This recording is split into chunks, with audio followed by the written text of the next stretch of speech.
This is the Imperator with my review of this month's Humble Choice. We'll start off by looking at each game and my thoughts after playing each of them for around an hour. Then we'll look at the overall bundle and the price proposition. So let's get started.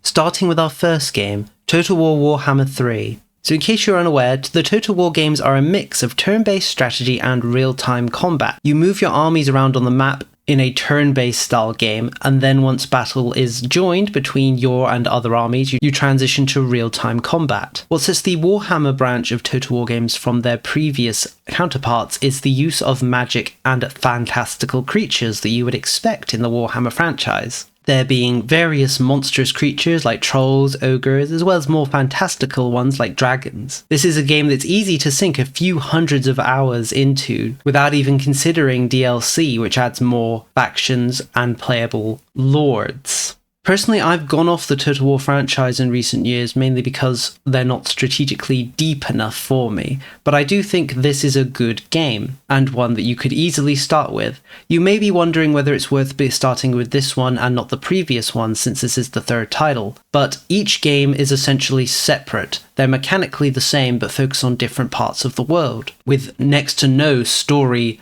connection between them. One thing of note is that if you do own previous Warhammer Total War games, you can essentially merge them into this newer game through the Immortal Empires mode, where if you own the previous titles, as I mentioned, or their DLC, you can essentially import them into this newer game. If we take a look at the game's Steam store page, you'll see that it's currently sitting at mixed reviews.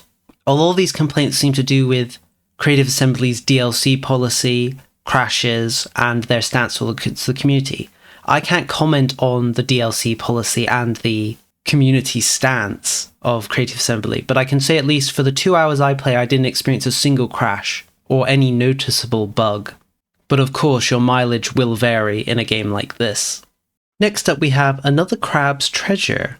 You play as a tiny hermit crab whose shell has been taxed by the local monarch and are on a journey to get it back. This is a very cutesy sort of game, but don't be fooled, this is actually a Souls-like.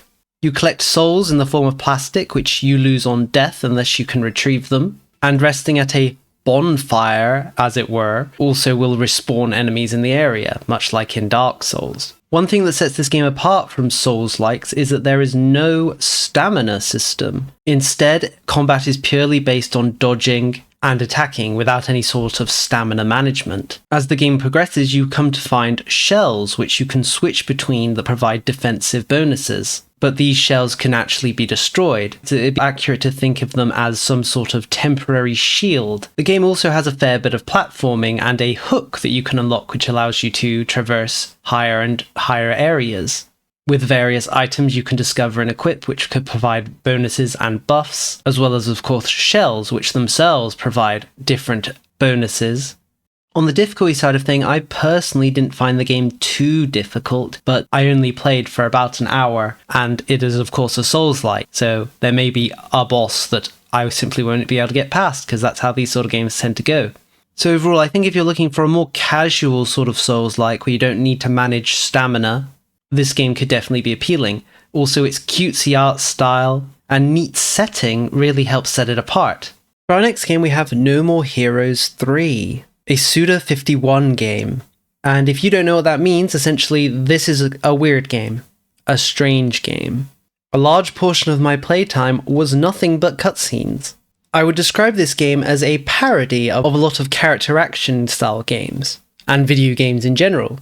When it comes to combat, it's a fairly typical affair with some strange additions. You have light and heavy attacks as well as dodges, but during combat there's also a slot machine that can potentially happen, which can give you various bonuses depending on what slot comes up. And if you die, a roulette wheel pops up, which gives you a chance of gaining a buff for your next attempt. Your sword also has to be constantly powered during combat by shaking it up and down. You even have access to a mech sort of segment. Overall, a very strange and wacky game, but if that's what you're into, then this could be right up your alley. For our fourth game, we have Etrian Odyssey HD.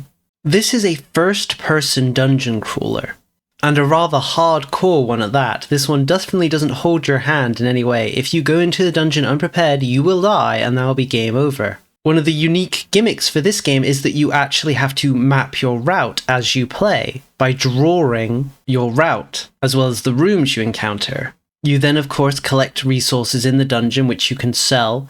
Selling these resources also increases the inventories of the shops, and so allows you access to newer goods. When in the dungeons, you can also find gathering points, which you can gather resources from based on the skills of your party. Your party itself are all generic characters that you can freely recruit and name as you like. Each class also has their own skill trees, which allow them to use different weapons and have different abilities. For example, the Protector hero can only use a sword, but other heroes, like the Survivalist, can use a bow. As you use your heroes, they level up, and you can then spend the skill points on different skills. As I mentioned, they have their own unique skill trees, and you can kind of build them as you like, focusing on combat abilities, or even focusing on more auxiliary abilities, even harvesting ones, so you can harvest the different resources you find in the dungeon. If you're interested in dungeon crawlers, I think this is an easy recommend, though do keep in mind there isn't much to this game outside of the dungeon delving. There's no sort of strategic layer outside of the dungeon like in something like Darkest Dungeon. Instead, this is purely focused on the dungeon delving and the quests you do inside of the dungeon and resources you gather. Next is Pharaoh, A New Age, a remake of the much older Pharaoh game that I actually played in my childhood. Now, that doesn't really make me particularly nostalgic, as I was never really good at the Pharaoh games, but I would be lying if I said I wasn't hit by a wave of nostalgia when I heard certain sound effects in this game. This game and this style of games are city builders that all revolve around the idea of walkers. That being, you're creating an economy and city while trying to ensure your citizens walk in the optimal way around. This game actually adds some features that makes it walker management a little easier, like blockers that can just simply stop most walkers walking through them, as well as being able to see the actual leaving and returning points for walkers when you build a building. Really, this is a game about managing your citizens' needs and trying to increase their quality of life so they in turn level up to higher quality citizens, which provide more tax and are often needed to complete levels. As a remake, I think this game does a pretty good job of emulating the style and gameplay of these previous titles. And if you are looking into getting into the Pharaoh, Caesar, Zeus franchises, this might be a good place to start. And if we're lucky, we might actually see remakes of those other games going forward. Next comes Synergy, a city builder with a, to be honest, very attractive art style. Synergy, as the name suggests, is all about trying to synergize with your environment.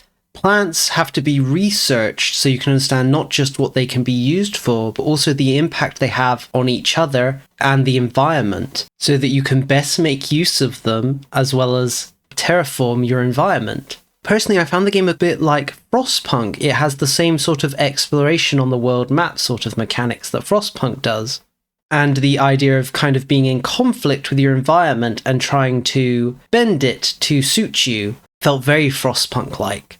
Overall, I was quite impressed with what I saw with this game, and I'm interested in playing it further and really getting to see the different synergies you can create between the different plants and environments, as I'm really interested in the ideas of soil having different qualities and the quality of the soil affecting the growth of the plants on it. For our second to last game, we have Spin Hero. Unfortunately, I didn't really like this game at all. It is essentially a roguelike with a slot machine, but it doesn't actually have much gameplay. All you essentially do is press spin over and over again, and the game essentially plays itself. You can even automate the spin button, so it 100% plays itself. The only things you do are use a rune if you have one, pick which option to select after battles, choosing to either re-roll the option or skip it, then selecting where to go on the map, and then finally spending gold at merchants. You do have a few other options like removing some of the slot machine symbols, but outside of that, I found the game rather dull. I just felt like I wasn't really doing anything other than waiting as this slot machine essentially played the game for me and killed the enemy, or I died and then I started again. It is essentially more of an auto-battler than a roguelike, with very minimal player interaction. And personally, I prefer my games to have more game in them. I could definitely see this being appealing to somebody who just wants a very casual sort of roguelike experience where they don't have to do much themselves other than make the meaningful choices between items and routes on the map. But if you're looking for something more in-depth with more player interactivity, I really don't think this is the sort of game you'll be interested in. For our final game, we have Paleo Pines. The usual sort of farming game we've come to expect in Humble Choices at this point. The main twist in this game is the presence of dinosaurs. And these dinosaurs aren't just mounts, they're also used for a lot of the menial tasks that normally you yourself would do in a farming game. For example, cleaning up the rubbish that's around your starting house. And these dinosaurs actually level up, which is something you, the protagonist, can't do. It seems very much that this game wants you to depend on the dinosaurs for the running of your farm. They can also be tamed. Using your flute, you can attempt to communicate with them and then tame them. Once tamed, they can then be brought back to your farm and housed in a paddock. Since the dinosaurs themselves have stamina, they are essentially an extra person you have on your farm who can do tasks. Personally, at this point, I think Humble Bundle has gone a little crazy with the farming games. There's just so many of them, and there's always one at least every month, that it's hard to keep up with them and play all of them. But I think this one's uniqueness helps sell it. Honestly, this game seems a lot smaller scale to other farming games, which is actually kind of a plus. As I mentioned, there's just so many of them in recent Humble Bundles. A shorter, more focused game that won't take hundreds of hours to finish is probably appealing to me at least. Now, for my overall thoughts on this bundle. Personally, I think it's rather a mixed bag. This month's killer app is really Total War Warhammer 3, and if you already own it or have no interest in strategy games, then this bundle overall doesn't offer much to you. Same way as if you're not interested in city builders, then neither Pharaoh nor Synergy will do it for you. Another Crab's Treasure might be a game that interests a lot of people due to being a Souls-like, but I don't think buying the bundle just for another Crab's Treasure would make much sense, simply due to the price of another Crab's Treasure versus the price of the bundle. In fact, a lot of the games in this bundle are rather niche, I'd say. No More Heroes 3, for example, and Etrian Odyssey are very niche games. That doesn't mean they're bad, obviously, but I think a lot of people will skip this bundle simply because there's not a lot of general value. Personally, for me, I would say Warhammer Total War 3 makes it an easy buy. I'm also interested in playing more of another Crab's Treasure, No More Hero 3, and Etrian Odyssey, as well as some more Paleo Pines. The games that I don't think appeal to me much, actually, is Pharaoh and New Era, simply because I've already played Pharaoh, and of course Spin Hero, which I mentioned. Synergy, I'm a little on the fence about because I'm not a big city builder player, but I do want to play it more. What are your thoughts on the bundle? Is there a game here that's really interested you to the point where you're going to buy the bundle just for it? Or is the overall value of the bundle just not intrigued you? Be sure to let me know. I'm very interested to hear other people's thoughts on the bundle. For now though, this is the end of the video. Thank you for watching and see you next time.